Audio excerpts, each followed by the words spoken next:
ನಮಸ್ಕಾರ ಎಲ್ಲರಿಗೂ, welcome to Kannada mixup channel.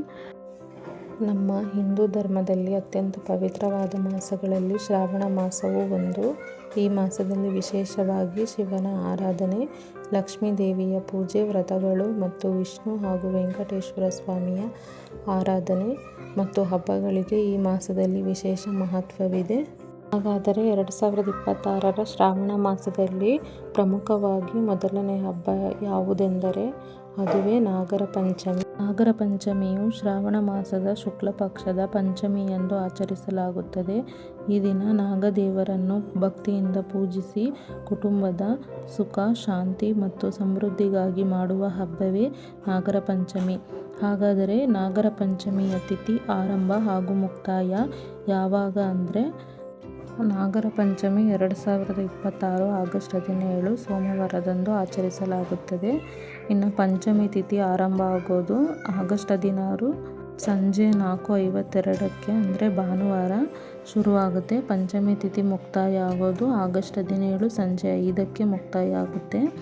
ಇನ್ನು ಪೂಜೆ ಶುಭ ಸಮಯ ನೋಡೋದಾದರೆ ಬೆಳಿಗ್ಗೆ 5:51ರಿಂದ 8:29ರವರೆಗೆ ಇರುತ್ತೆ. ಈ ಸಮಯದಲ್ಲಿ ಪೂಜೆ ಮಾಡೋದಕ್ಕೆ ಒಳ್ಳೆ ಸಮಯ ಅಂತಲೇ ಹೇಳಲಾಗುತ್ತೆ.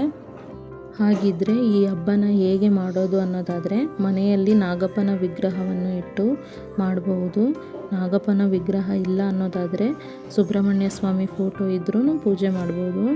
ಅದು ಇಲ್ಲ ಅಂದರೆ ಅರಿಶಿನ ಅಥವಾ ಅಕ್ಕಿ ಹಿಟ್ಟಿನ ನಾಗಪ್ಪನ ರಂಗೋಲಿಯನ್ನು ಹಾಕಿ ಕೂಡ ಪೂಜೆ ಮಾಡ್ಬೋದು.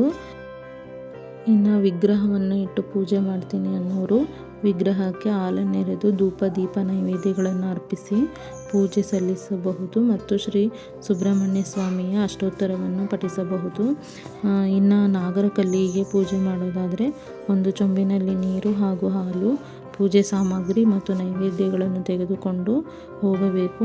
ಮೊದಲು ನಾಗರ ಕಲ್ಲಿಗೆ ತೆಗೆದುಕೊಂಡು ಹೋದ ನೀರನ್ನು ಹಾಕಿ ನೀಟಾಗಿ ತೊಳೆದು ಅರಿಶಿನ ಕುಂಕುಮವನ್ನು ಇಟ್ಟು ಹೂಗಳನ್ನು ಅರ್ಪಿಸಿ ಗಂಧದ ಕಡ್ಡಿಯಿಂದ ಮತ್ತು ಕರ್ಪೂರದಿಂದ ಬೆಳಗಿ 2 ದೀಪಗಳನ್ನು ತುಪ್ಪದಿಂದ ಅಥವಾ ಎಣ್ಣೆಯಿಂದ ದೀಪವನ್ನು ಬೆಳಗಿಸಿ ಹಣ್ಣು ಕಾಯಿಯನ್ನು ಅರ್ಪಿಸಿ ನಂತರ ನೈವೇದ್ಯಕ್ಕೆ ಜಿಗಳಿ ತಂಬಿಟ್ಟು, ಹಸಿ ಕಡಲೆಬೇಳೆ ಹಾಗೂ ಹಸಿ ಕಡಲೆಕಾಳುಗಳನ್ನು ನೈವೇದ್ಯವಾಗಿ ಅರ್ಪಿಸಿ ನಂತರ ಹಾಲನ್ನೆರೆಯಬೇಕು.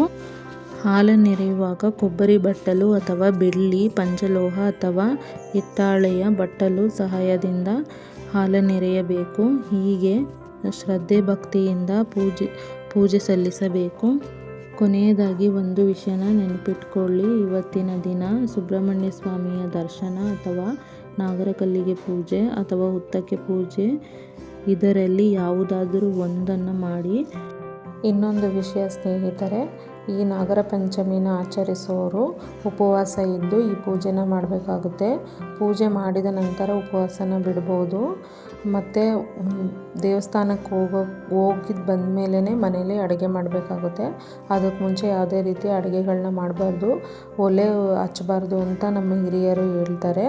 ನಿಮ್ಮ ಸಂಪ್ರದಾಯದಲ್ಲಿ ಯಾವ ಥರ ಇದೆಯೋ ಅದಕ್ಕನುಸಾರವಾಗಿ ನೀವು ಮಾಡ್ಬೋದು. ದೇವಸ್ಥಾನಕ್ಕೆ ಹೋಗೋಕ್ಕಾಗೋದಿಲ್ಲ, ಮನೇಲೇ ಮಾಡ್ತೀನಿ ಅನ್ನೋರು ಸಹ ಮನೇಲೇ ಮಾಡ್ಬೋದು. ಹಾಗಿದ್ರೆ ನೋಡಿದ್ರಲ್ಲ ಸ್ನೇಹಿತರೆ, ಈ ನಾಗರ ಪಂಚಮಿಯನ್ನು ಹೇಗೆ ಆಚರಿಸೋದು ಅಂತ. ಹಾಗಿದ್ರೆ ಈ ಮಾಹಿತಿ ನಿಮಗೆ ಉಪಯುಕ್ತವಾಗಿದ್ದರೆ ವಿಡಿಯೋಗೆ ಲೈಕ್ ಮಾಡಿ, ಹಾಗೆ ನಿಮ್ಮ ಅನಿಸಿಕೆ ಅಭಿಪ್ರಾಯವನ್ನು ಕಮೆಂಟ್ ಮೂಲಕ ತಿಳಿಸಿ. ಹಾಗೆ ನನ್ನ ಚಾನಲನ್ನು ಸಬ್ಸ್ಕ್ರೈಬ್ ಮಾಡ್ಕೊಳ್ಳಿ. ಈ ವಿಡಿಯೋ ನೋಡಿದ್ದಕ್ಕಾಗಿ ನಿಮ್ಮೆಲ್ಲರಿಗೂ ಧನ್ಯವಾದಗಳು. ಮುಂದಿನ ವಿಡಿಯೋದಲ್ಲಿ ಸಿಗೋಣ. ನಮಸ್ಕಾರಗಳು.